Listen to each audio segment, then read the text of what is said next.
Pasok natin dyan yung ating bucket. Ganyan. O, di ba? Napakadali lang.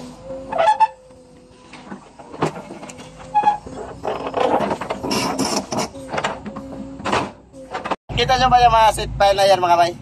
O, marami na, mga nasa 70 o 60 mahigit na yun na patayo natin, no? O, medyo delikado lang yan, kunting kaalaman na i-share ko sa inyo yung mga tips na mga biradas natin dyan, mga bay. Paano na technique dyan, no? So pag hindi ka pa nakatry o wala ka pang diskarte sa mga ganyan, talagang mahihirapan ka, lalo na yung mga mga nagsisimula pa lang, no? Kasi kailangan dyan na talagang pakiramdaman mo yung seat pile, lalo na pag mga ganito mabato, hindi mo talaga yan maibabaon kagad, no? So, pakita ko sa inyo paano yung technique dyan sa pagpapatayo, mga bay. Tara, panoorin nyo at samahan nyo ako sa mga baguhan dyan at nagsisimula pa lang na hindi pa nakatry ng ganito. At panoorin nyo ang video na ito, baka makakuha kayo dito ng kunting kaalaman. Let's go! Tara, panoorin nyo. Ganyan yung diskarte dyan, mga bay. Mga kabits, ito. Ganito yung diskarte dyan. Kung saan nyo ibabaon yung seat pile, hukayan nyo muna. Dahil hindi talaga yan may ibabaon. Kung yan na, na lang, kung vibro hammer yung gamit nyo. Pero pag bakit hindi yan talaga may ibabaon, mga bay, kailangan nyo hukayan yan. Ayun, so ganyan. Hukayan nyo yung mga so yun. Kailangan nyo maghukay dyan, mga bay.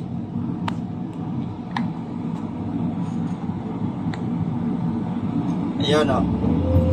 Kung kaya nyo ng malalim kahit mga 1 metro mahigit o lampas kaunti sa bucket, mga bay. Ayan, para yung pagdiin sa seat pile malambot na at hindi na siya matutumba rin dahil medyo malalim na yung naidiin niya, no? Eh, napakadelikado niyan pag hindi nyo may baon, baka pag kayo pa ang matumbahan habang nagtrabaho tayo pa ang matumbahan. So ganyan yung unang diskarte dyan, mga bay, para yung seat pile ay may dali mo lang may baon. Hukayan mo yan ngayon ng malalim. Pagkatapos yan ay babaon mo na, tabunan mo na naman to. Ibalik mo naman yung mga materialis dyan na ating hinuhukay para malambot talaga siya.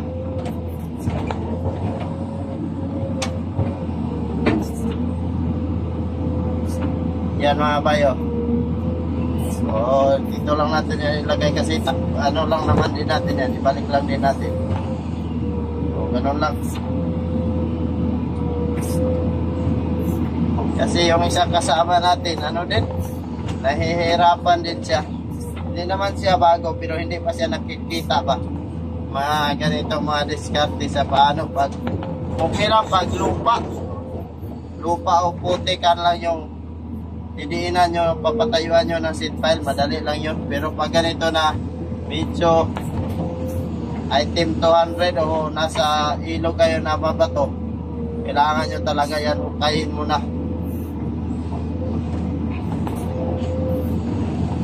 Bago kayo magpatayo ng seat pile dyan, mga kabits.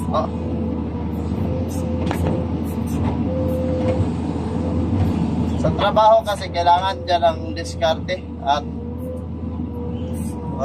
advance na pag-iisip na kung anong magandang gawin. Kung sa tingin naman natin may mag-advise sa atin na maganda naman gawin, accept din tayo sa may mag-advise sa atin. Hindi naman tayo na perfect talaga. Kaya mas mabuti na rin na marunong tayong makinig sa advice ng iba. Kung nasa atin lang naman yan, kung sa palagay natin na hindi tama, huwag natin gawin. Doon tayo sa tama para sa atin. Pero kung tama naman yung mga advice, doon tayo. Kasi ganun lang sa trabaho, kailangan natin ng sharing ng mga kaalaman, mga bay. kahit sa anong trabaho pa yan, kailangan talaga yan ng sharing. So kung hindi ka marunong mag-accept ng mga sharing sa iba, ang mga kalaban, so hindi mo talaga ma-adapt yung mga ibang diskarte. Dito na mga bay na inaas na natin, pinahaba na natin yung ating paghuhukay dito para marami din tayong seat pile mailagay dito. Mga 20 mahigit ata yung ating ilagay dito mga bay, yung ating hinuhukayan ngayon.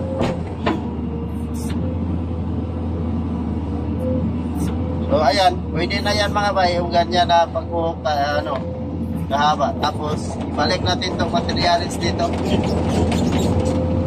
Ito naman ang materialis, ibalik natin to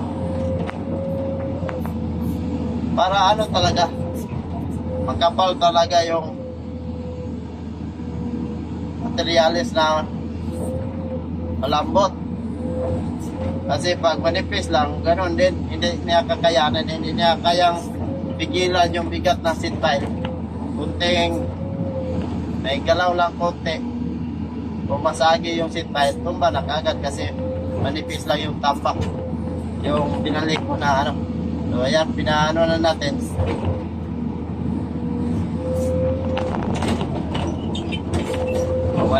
Ngayon, madali na yan pag tanim mo ng seat pile mga bay.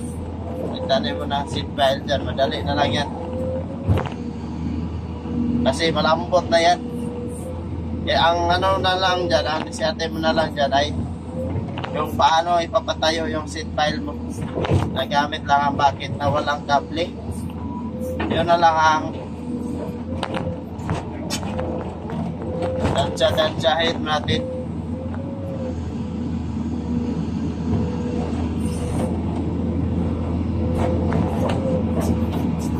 So ito na mga kabets, ay natakpan na natin. Natabunan na natin yung ating hinuhukay na para taniman ng seat pile. Magkuha na tayo ng seat pile kasi yung seat pile ay nasa kabila pa. Magkuha na tayo ng seat pile doon. Tara, punta na tayo. Sa medyo malayo pa yung seat pile kasi nandun sa unahan kasi hindi kaya abutin. Hindi maabot dito yung rack. Ayan mga bay. Kukunin natin yung doon. Seat pile. Siguro magkuha lang tayo ng muna. Kasi tanghali na rin. Kaya lang. Magkuha lang muna tayo ng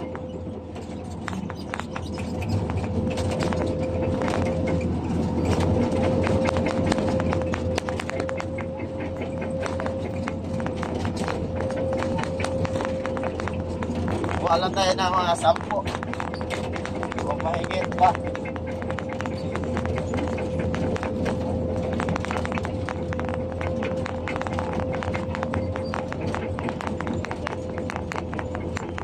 Ayan mga bay, dito na tayo sa area na may seat pile.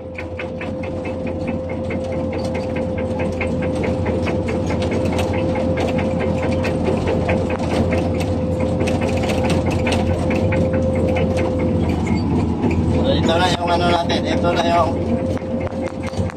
kukunin na muna natin. At ito yung susubukan natin ipatayo mga bay. Susubukan natin ipatayo doon.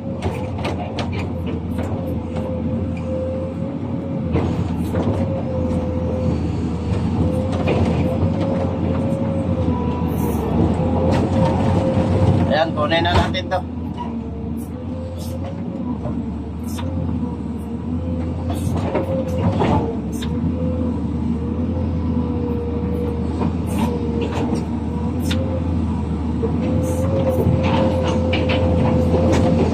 Marami din pala ito mga bay.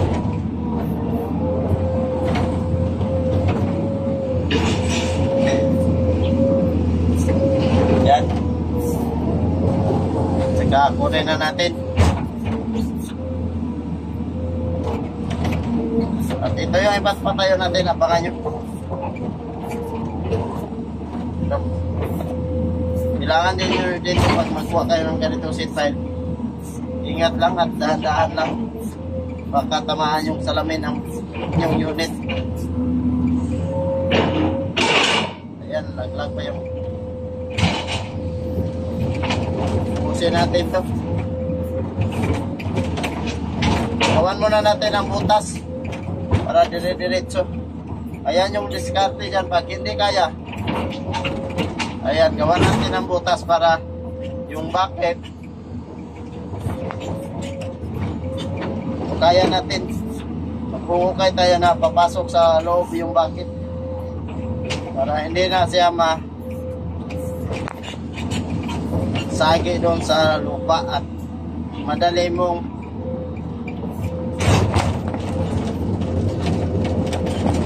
ipasok yung bucket sa loob.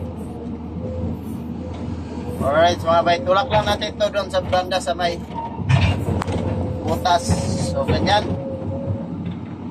Ayan o.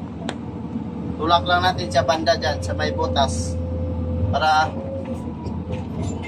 hindi na tayo mahihirapan ngayon sa pagdakot ng seat pile na ito kasi madulas to.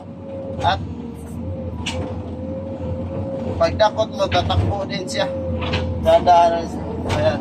So ngayon, pasok natin dito. Ayan, kita nyo na. May butas mga bay. So pasok natin dyan yung ating bucket. Ganyan. O, diba? Napakadali lang. At ayan yung butas niya. Yung hinuhukay natin. At madaling na ipasok at madaling na idakot yung seat pile. Kahit medyo marami. So ano to? Binilang ko na sa 15 piraso yung ating karga. So tama-tama to sa kanyang capacity na bigat na kanyang bubuhatin. So yan mga bay. Ngayon dali natin ulit doon. At doon wala natin dalit sa ating hinuhukayan at kanina para ipapatayo natin.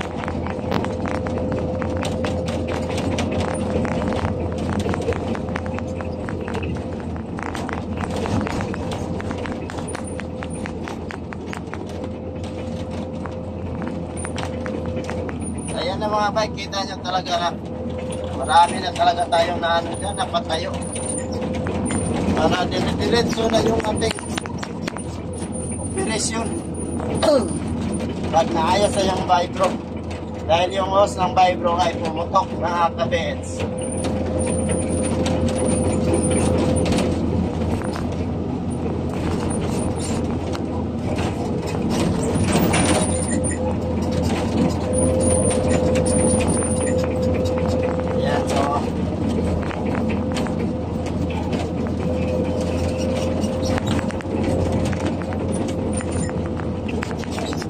Dito na tayo mga bay.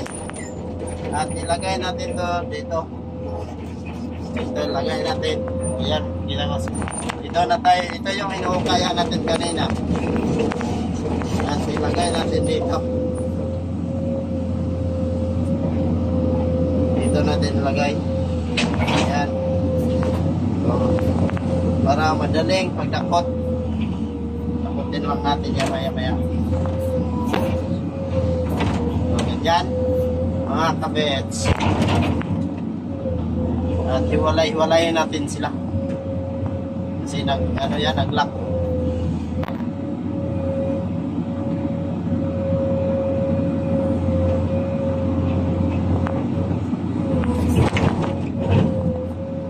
Hindi pwede ipatayo mo na nag-lock siya kasi hindi yan problema naman dyan. Ang may gamit ng vibro hindi yan niya madakot pag dalawa. Paano niya itanim pag dalawa, no? So ayan mga bay,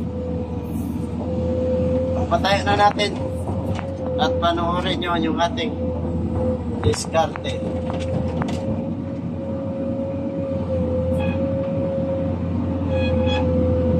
Ayan mga kabetso, dahan-dahan lang para patayo na. Ayan na, tayo na.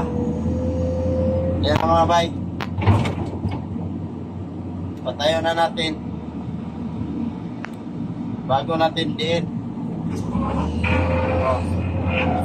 Madali na lang siyang idiin. At okay natin konti. Madali na lang siyang idiin kasi inuukayan nga natin. O, di ba? O, ganyan. Ay, napatayo na natin yung seat pile mga bay. Ayos na. O, napakadali lang. O, ganyan lang yung diskarte. Pero, kailangan mag-ingat kayo sa ano. Mag-ingat kayo sa mga ganitong gawain dahil hindi maiwasan na kumalas din sa bucket kasi bakal yan at napakadulas. Kailangan natin mag-ingat at magmanman sa bawat galaw ng seat pile. Baka yung seat pile kumalas doon sa bucket at nadyain talaga natin na yung ano niya, yung patumba ng seat pile ay hindi papunta sa atin para kung kumalas man. Ayan o. O, dalawa na kaagad yung ating napatayo.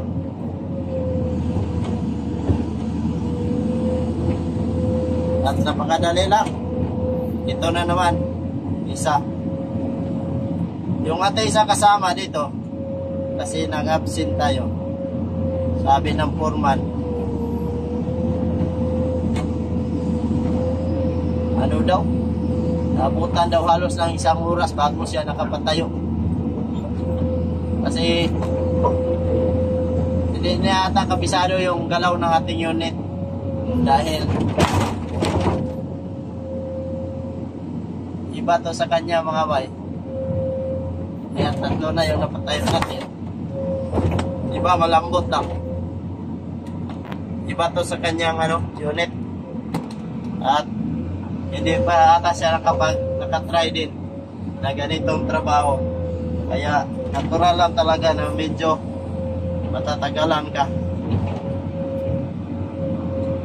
At kakano lang din niya.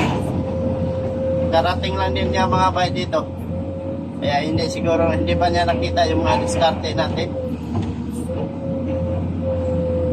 Pero pag operator ka naman, pag nakita mo na yung ano, pamamaraan at ayos naman, so kayahin mo na lang din, di ba?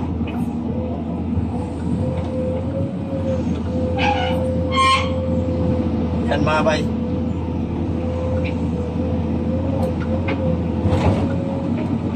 Yan, di ba? Napakadali lang nga pagpatayo. At isiksik lang natin ito. Ayan. Ilang piraso na yung napatayo natin. 4 na. Madali lang. Napakadali lang. Talaga. Alright.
Nap so yun, di ba?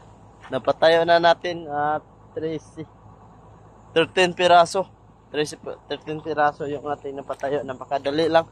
Ilang minuto lang at ayan, kita nyo yung mga seat pile dyan ay marami na talaga yung napatayo natin. So yun, oh, nakakamada yan papunta doon. At dito din banda niya yan itanim. Ito yung istaka mga kabits, yung seat pile na ang aming itinanim na ginawa naming istaka. Para kung sakasakaling bumaha, hindi siya basta-basta maanod mga bay. Alright, so maraming salamat sa lahat na nanonood sa ating video. Sana sa mga baguhan na makapanood dito, makakuha kayo ng aral kahit paano sa mga technique, paano mga diskarte pag ganito mga trabaho mga kabits, no? So, kung bago ka pa lang dito nakapanood sa atin at may nakuha kang kalaman, baka pwede naman makihingi dyan ng isang like at pakisubscribe na rin ang ating channel at pakihit ang notification bell para lagi kayong updated sa ating ginagawang video, mga tips, mga katatawanan, alright, mga work activities. Babu!